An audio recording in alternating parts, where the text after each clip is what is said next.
أعوذ بالله من الشيطان الرجيم. بسم الله الرحمن الرحيم. قل من يرزقكم من السماء والأرض أم من يملك السمع والأبصار ومن يخرج الحي من الميت ويخرج الميت من الحي ومن يدبر الأمر فسيقولون الله فقل أفلا تتقون. فذلكم الله ربكم الحق فماذا بعد الحق إلا الضلال فأنى تصرفون. كذلك حقت كلمة ربك على الذين فسقوا أنهم لا يؤمنون. صدق الله العظيم. اعوذ باللہ من الشیطان الرجیم. بسم اللہ الرحمن الرحیم. اے پیغمبر صلی اللہ علیہ وسلم، ان مشرکوں سے کہہ دو، کون ہے جو تمہیں آسمان اور زمین سے رزق پہنچاتا ہے؟ یا بھلا کون ہے جو سننے اور دیکھنے کی قوتوں کا مالک ہے؟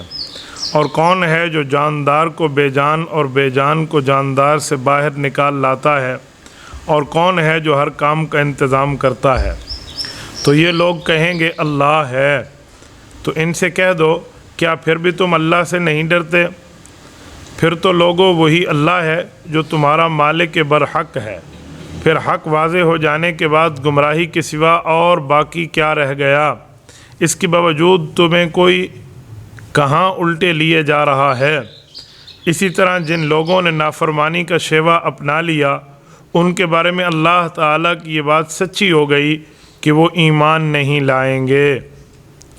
سورۃ یونس کی آیت نمبر 31، 32، 33 ہے۔ سورۃ نمبر 10 سورۃ یونس، اور یہاں سے 11ویں پارے کا آدھے حصے کا اختتام ہو کے اگلے آدھے کی ابتدا ہو رہی ہے۔ ان 3 آیات کریمہ میں تو توحید برحق کے لیے سوالات جو نبی پاک صلی اللہ علیہ وآلہ وسلم کی زبان سے اللہ تعالیٰ نے کفار کو کیے، وہی باتوں کا ارشاد ہے۔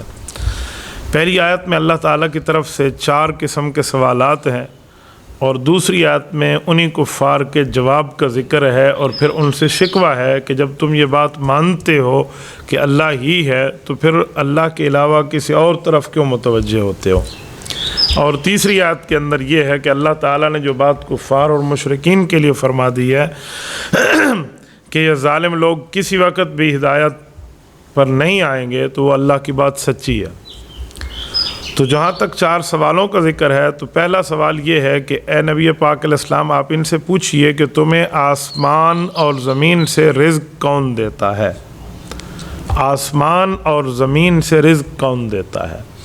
کیا رزق ہمارا آسمان سے آتا ہے یا زمینوں سے آتا ہے؟ تو رزق کا تعلق آسمان سے بھی ہے اور زمینوں سے بھی ہے۔ اس کے 2 مطلب ہیں۔ ایک مطلب تو یہ ہے کہ آسمان سے ہماری لکھی ہوئی تقدیر آئی ہے اور زمین سے اس کے مطابق رزق ملا ہے۔ دوسرا جواب اس کا یہ ہے کہ ہماری روح کا رزق آسمان سے آیا ہے اور ہمارے جسم کا رزق زمین سے آیا، کیونکہ روح آسمانی ہے تو اس کی غذا کا انتظام اور معاملات بھی آسمانی ہیں، اور جسم یہ زمینی ہے تو اس کی غذا کے معاملات بھی زمینی ہیں۔ اسی طرح روح بیمار ہو جائے اس کی دوا بھی آسمانی ہے، اور جسم بیمار ہو جائے تو اس کی دوا بھی زمینی ہے۔ تو اس لیے اللہ تعالیٰ نے فرمایا کہ آسمان اور زمین سے تمہیں رزق ملا۔ تو آسمان سے ملنے کا مطلب یہ ہو گیا۔ ایک مطلب اور بھی لکھتے ہیں، آسمان سے رزق آنے کا مطلب بارش برسانا ہے، کہ اللہ تعالیٰ جو آسمان سے بارش برساتے ہیں یعنی بادلوں سے، تو جب وہ بارش زمین پہ آتی ہے تو اس کے ذریعے اناج پیدا ہوتا ہے، غلہ پیدا ہوتا ہے، پھل فروٹس پیدا ہوتے ہیں، باقی کھانے پینے کی چیزیں پیدا ہوتی ہیں۔ اگر آسمان بارش برسانا چھوڑ دے، یعنی بادلوں سے اللہ تعالیٰ بارش نہ دے، تو کیا چیز پیدا ہو؟ زمین بنجر ہو جائے، درخت سوکھ جائیں، نہ ان کے لیے کوئی خوراک کا انتظام ہو، نہ باقی ان کی حفاظت کا معاملہ ہو، تو کیا بندے کو ملے گا؟ یہ سارے مطلب آسمان اور زمین سے رزق کے معاملات میں ہیں۔ پہلا سوال تھا پھر دوسرے سوال میں فرمایا کہ ان سے پوچھئے کہ تمہاری آنکھوں کے معاملات اور کانوں کے معاملات، بینائی اور سماعت، یہ تمہیں کس نے دی ہے؟ اللہ تعالیٰ نے بینائی اور سماعت کی بات میں دیکھنے کی بات بعد میں کی ہے، سننے کی بات پہلے کی ہے۔ سماعت کا تعلق اللہ تعالیٰ نے پہلے بھی ذکر فرمایا اور دیکھنے کا بعد میں ذکر فرمایا۔ اس کی کئی وجہ ہیں۔ حقیقت یہ ہے کہ آنکھ کا کام ظاہری طور پہ تو زیادہ ہے کان کے کام سے، لیکن جس کا کام زیادہ ہے اس کو اللہ تعالیٰ نے بعد میں رکھا، اور سماعت کی بات، سمع کی بات پہلے فرمائی ہے۔ کان کا کام تو آنکھوں کے کام سے بہت کم ہے۔ اس کی ایک وجہ، جہاں ڈاکٹر حضرات، میڈیکل اطباء، حکیم کہتے ہیں نا، وہ ایک وجہ ہے۔ قرآنی وجہ تو ہے، وہ کہتے ہیں اس کی ایک میڈیکل ریزن یہ ہے کہ جو کان ہے نا، اس کا تعلق آنکھ سے زیادہ حساسیت کے ساتھ ہے۔ کہا جی وہ کیسے؟ کہا اگر کسی کے کانوں میں تکلیف ہو جائے تو اس کے کان کا علاج مشکل ہے بنسبت آنکھ کے علاج کے۔ بعض اوقات آنکھ کو باہر نکال کے اس کی صفائی کے معاملات، پھر اس کو دوبارہ رکھ دینا، لیکن کان کو آپ ریپلیس نہیں کر سکتے۔ موجودہ دور کی جہاں تک تحقیقات ہے نا، جتنی میڈیکلی ریزن سامنے آئی ہیں، وہ کہتے ہیں کان واحد عضو ہے جو ریپلیس نہیں ہو سکتا۔ قرآن کریم میں اگر ہم دیکھیں تو کان کے معاملات کو اللہ تعالیٰ نے آنکھ کے معاملات پہ ترجیح دی ہے۔ جہاں بھی دیکھیں ان اللہ سمیع بصیر ہے، ان اللہ بصیر سمیع نہیں ہے۔ یہ سوال مجھ سے جب میرے کانوں کا پرابلم ہوا تھا، آپریٹ کرتے وقت وہاں کے ایک سرجن نے مجھ سے سوال کیا، تو مجھے کہنے لگے کہ کان کا تعلق اللہ تعالیٰ کے نزدیک آنکھ کے معاملات سے زیادہ ہے۔ تو میرے ذہن میں اس وقت اس طرح مستحضر یہ دلائل نہیں تھے، تو مجھے کہنے لگے آپ نے کبھی غور کیا کہ قرآن کریم میں اللہ سماعت کی بات پہلے کرتے ہیں اور دیکھنے کی بات بعد میں کرتے ہیں؟ تو اس نے آیت پڑھ دی تو میں نے غور کیا کہ یار بات تو ایسے ہے کہ قرآن کریم میں رب کریم نے سماعت کی بات پہلے فرمائی ہے، سمیع پہلے ہے، بصیر بعد میں ہے، تو قابل غور بات تھی، تو بات سمجھنی چاہیے۔ تو یہاں بھی ایسے ہے، یملک السمع پہلے ہے، ابصار بعد میں ہے، تو کان کی حفاظت زیادہ کرنی چاہیے۔ موجودہ دور میں کان کے کوئی معاملات کی ریپلیسنگ ابھی تک سائنس نے ایجاد ہی نہیں کی۔ اسی لیے اللہ تعالیٰ نے ان سے فرمایا کہ اے نبی پاک علیہ السلام آپ ان سے پوچھئے کہ سماعت کا خالق اور تمہاری بصارت کا خالق کون ہے؟ تو یہ کیا جواب دیں گے کہ ہمیں دیکھنا کس نے نصیب کیا اور ہمیں سننا کس نے نصیب کیا ہے؟ آنکھ کے دیکھنے میں اور کان کے سننے میں مفسرین نے ایک بات لکھی ہے کہ جسم کے اندر اللہ تعالیٰ نے بعض عضو ایک ایک دیے ہیں اور بعض اعضاء دو دو دیے ہیں۔ فرمایا جو اعضاء ایک ہیں نا، ان کے کام کا استعمال کم ہے، اور جن کے اعضاء کی تعداد ایک سے زائد ہے، جن اعضاء کی مثلا آنکھ ہے، کان ہے، اس طرح ہاتھ ہے، پاؤں ہے، ان کا استعمال زیادہ ہے۔ اب آنکھ کا استعمال زیادہ ہے بنسبت ناک کے، اسی طرح ہاتھوں کا استعمال زیادہ ہے بنسبت ناک کے، اسی طرح پاؤں کا استعمال زیادہ ہے، کانوں کا استعمال زیادہ ہے، تو اللہ تعالیٰ نے یہ دو دو دیے ہیں، لیکن جو زبان ہے وہ اللہ نے ایک دی ہے۔ اس سے کیا پتہ چلا کہ انسان سنے زیادہ اور بولے کم۔ آج کل ہمارے یہاں الٹی گنگا بہتی ہے، ہم سنتے کم ہیں اور بولتے زیادہ ہیں۔ کیا چیز سننا، کیا چیز بولنا؟ سننا اور بولنے سے مراد کچھ اور ہے۔ کیا مطلب؟ سننے سے مراد سیکھنا ہے، کہ سیکھے بندہ زیادہ، اس لیے اللہ نے کان دو دیے ہیں، آنکھیں دو دی ہیں، زیادہ سیکھو، سیکھنی چاہیے ایک ایک چیز۔ ہر ماہر سے کچھ نہ کچھ بندے کو سیکھنے کو مل جاتا ہے، چاہے وہ جس میدان کا فیلڈ کا ماہر اور اسپیشلسٹ کیوں نہ ہو۔ تو اس لیے اللہ نے کان دو دیے اور زبان ایک دی ہے، تو اسی لیے کہ بندہ بولے کم، اتنا زیادہ نہ بولے، ورنہ زبان واحد عضو ہے جس میں ہڈی نہیں ہے، لیکن یہ ہڈیاں توڑوا کے رکھ دیتی ہے۔ تو اس لیے زبان کے استعمال کو بندہ اپنے معاملات میں ٹھیک رکھے۔ یہ دوسرا سوال تھا۔ تیسرا سوال فرمایا کہ نبی پاک علیہ السلام آپ ان سے پوچھئے کہ بے جان سے جاندار کو اور جاندار سے بے جان کو کون باہر نکال کے لاتا ہے؟ اس کے کئی مطلب ہیں۔ ایک مطلب تو یہ ہے کہ مرغی سے انڈا اور انڈے سے مرغی، پرندے سے انڈا اور انڈے سے پرندہ۔ یہ انڈا ایک بے جان چیز ہے بظاہر، لیکن اس سے اللہ تعالیٰ ایک جاندار کو باہر لاتا ہے، اور اسی طرح جاندار ہے یہ پرندہ اور اس سے انڈے کو باہر لاتے ہو تو مردہ ہے۔ ایک مراد۔ دوسری مراد کہ مسلمان سے کافر پیدا ہوتے اور کافر سے مسلمان پیدا ہو رہے، کسی کافر کے گھر میں مسلمان اور مسلمان کے گھر میں۔ اب دیکھیں ابو جہل کے گھر میں حضرت اکرمہ رضی اللہ تعالیٰ عنہ پیدا ہوئے ہیں، نوح علیہ السلام کے گھر میں ان کا بیٹا کنان کافر پیدا ہوا ہے، تو یہ بھی اللہ تعالیٰ کی قدرت ہے۔ ایک سوال یہ ہے، کافر کو اسلام میں مردہ شمار کیا گیا ہے اور مومن کو اسلام میں زندہ شمار کیا گیا ہے۔ حضرت شیخ الحدیث رحمۃ اللہ علیہ مولانا زکریہ اس کی وجہ بیان فرماتے ہیں کہ کافر کے ہاں اللہ کی یاد نہیں ہے، کافر کے ہاں شریعت پہ عمل نہیں ہے، کافر کے ہاں اپنے خالق و مالک سے غفلت برتی جاتی ہے، اس لیے اس کو مردہ کہا جاتا ہے، اور مسلمان کے ہاں اپنے خالق اور مالک کو باقاعدہ یاد کیا جاتا ہے، تو اس لیے زندہ ہے، یہ مردہ نہیں ہے۔ تو اللہ تعالیٰ نے اس طرح کئی بات ان سے ارشاد فرمانے میں یہ تیسرے نمبر پہ سوال فرمایا۔ اور چوتھے میں سوال تھا کہ اے نبی پاک علیہ السلام آپ ان سے پوچھئے وَمَن يُدَبِّرُ الْأَمْرَ، پوری کائنات کے معاملات کا انتظام اور نظام کون چلا رہا ہے؟ تو لوگوں سے تو اپنا ایک بندے سے اپنی جان بھی نہیں سنبھلتی، بندہ کیا کرے؟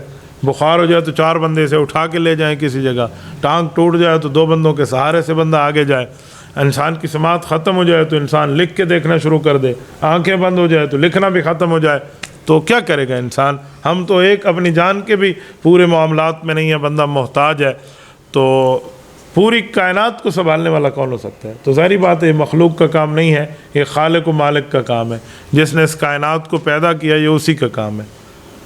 حضرت سلیمان علیہ السلام کے پاس وہ مچھلی آئی نا، تو کہتے پتہ نہیں 3 ماہ تک جو انسانوں نے کھانا کھانا تھا اس نے ایک ٹائم میں کھانا کھا لی، اور اس کے بعد کہا یہ تو بس میرا ہاضمہ سا ہوا ہے، اللہ مجھے تو 3 مرتبہ اس طرح کھانا ایک دن میں دیتے ہیں۔ تو اس طرح کون اگر انسان کے ہاتھ میں آ جائے تو کون کسی کے رزق کا جو ہے نا وہ اٹھا سکتا ہے، بیڑا اٹھا سکتا ہے؟ تو یہ چوتھے نمبر پہ سوال تھا کہ پوری کائنات کو کنٹرول کون کر رہا، کہاں بارش ہے، کہاں دھوپ ہے، کس جگہ بارش سے کیا فوائد ہیں، کیا نقصانات ہیں، پانی کی ایک ایک قطرے سے کیا فائدہ جا رہا ہے، کیا نقصان، پورے معاملات میں۔ انسان کا معاملہ تو اپنے ہاں میں کنٹرول نہیں۔ دیکھیں ہمیں کھانا نہ ملے ہم پھر بھی پریشان ہیں، ہمیں کھانا مل جائے، پیٹ سے باہر کھانا نہ نکلے استعمال ہو کے، ہم پھر بھی پریشان ہیں۔ تو پانی پینے سے پہلے بندہ پریشان ہے، پانی پینے کے بعد بھی پریشان ہے، کھانا نہ کھانے پہ انسان پریشان ہے، کھانا کھانے کے بعد بھی پریشان ہے۔ ہمارے حالات تو یہ ہیں، تو ہم تو کنٹرول نہیں کر سکتے۔ تو ظاہری بات ہے چوتھا سوال یہی تھا کہ اللہ تعالیٰ ہی کنٹرول کر رہا ہے۔ تو نبی پاک علیہ السلام کو اللہ تعالیٰ نے 4 سوال بیاتا ہے۔ اب ان چاروں کے بعد جواب بھی فرما دیا۔ رب کریم نے فرمایا فَسَيَقُولُونَ اللَّهُ، جب آپ ان سے چاروں باتیں پوچھیں گے نا، یہ سارے مکے کے مشرک کہہ دیں گے کہ یہ کام تو اللہ تعالیٰ کے ہیں۔ فرمایا جب اللہ تعالیٰ کے ہیں تو فَقُل، پھر آپ انہیں جواب دینا أَفَلَا تَتَّقُونَ، تم اللہ سے ڈرتے نہیں ہو؟ تمہیں اس بات کا حیا نہیں آتا کہ جب اس سب چیزوں کو مانتے ہو اس کے باوجود بھی آپ اللہ تعالیٰ کی نافرمانی کر رہے ہو؟ مکہ کے کفار یہ ساری چیزیں اللہ تعالیٰ کے لیے مانتے تھے، انہیں پتا تھا یہ کام اللہ کے۔ وہ چھوٹے موٹے کاموں میں اپنے بتوں کو ضمنی کاموں میں انہوں نے لگایا ہوا تھا کہ کوئی سپلیمنٹری لگ جائے تو یہ کرتے ہیں، اور اصل کام اللہ تعالیٰ کرتا ہے۔ تو ان معاملات میں انہوں نے بتوں کو ڈالا ہوا تھا۔ تو جب بڑے کام اللہ کے ہیں، چھوٹے کام اللہ کے نہیں ہیں، یہ ان کو توحید سکھائی جا رہی ہے، توحید کی بات کے اوپر ان کو لایا جا رہا ہے۔ تو فرمایا پھر ان کو کہہ دینا کہ سارے کام جب اللہ تعالیٰ کے ہیں تو تمہیں شرم اور حیا کرنی چاہیے، تم اللہ تعالیٰ پر ایمان لاؤ۔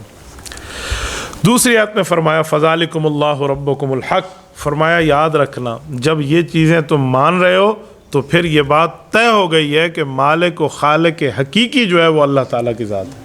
اللہ تعالیٰ کی ذات ہماری خالق بھی ہے، مالک بھی ہے، اور سب کچھ حقیقی معاملات اللہ کے بعد ہے۔ فَمَاذَا بَعْدَ الْحَقِّ إِلَّا الضَّلَالُ، اور پھر حق واضح ہو جانے کے بعد تو گمراہی کے سوا باقی رہتا ہی کچھ نہیں ہے۔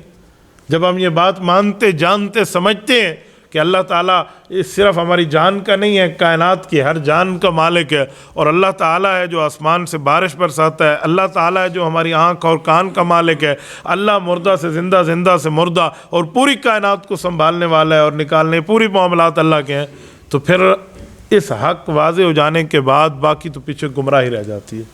اس آیت کے تحت مفسرین نے لکھا ہے کہ یا حق ہے یا گمراہی ہے، یعنی یا حق ہے یا باطل ہے، ان کا تعلق عقائد سے ہے، مسائل سے نہیں ہے۔ عقائد جو ہیں اللہ تعالیٰ کی ذات کے بارے میں عقیدہ ہو، نبی پاک علیہ السلام کی ذات کے بارے میں عقیدہ ہو، صحابہ اہل بیت کی ذات کے بارے میں عقیدہ ہو، یا قیامت کے بارے میں عقیدہ ہو، یا فرشتوں کے بارے میں، رسولوں کے بارے میں، اللہ کی کتابوں کے بارے میں، جتنے ہمارے عقائد ہیں ان کا تعلق ہے کہ جو عقیدے ہیں وہ حق ہیں اور جو عقائد سے ہٹ کے ہے وہ باطل ہے۔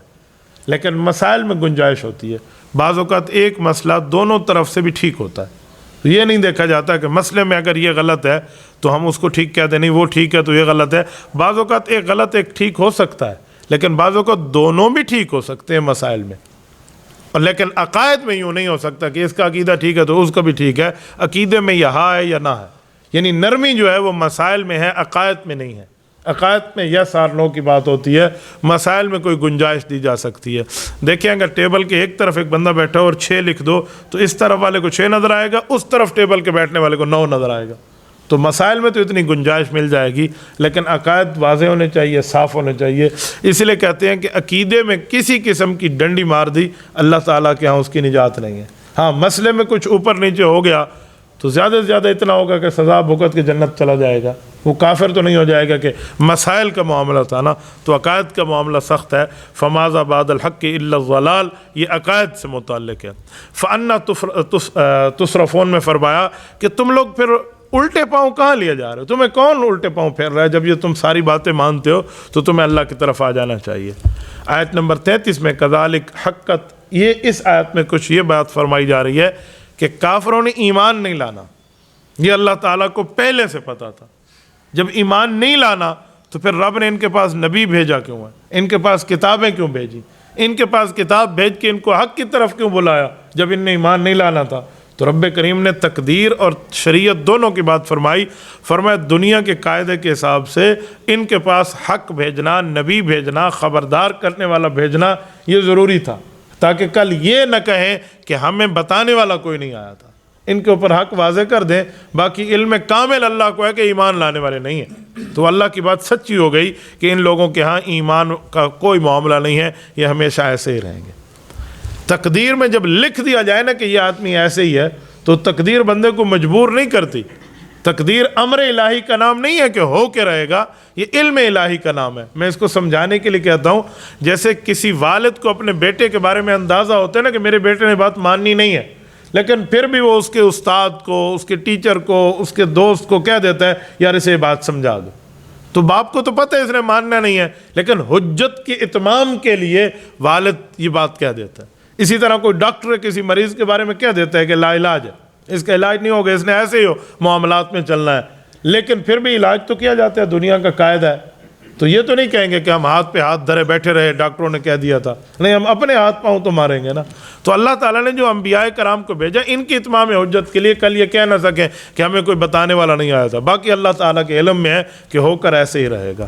جزاکم اللہ تعالی وآخر دعوانا ان الحمد للہ رب العالمین۔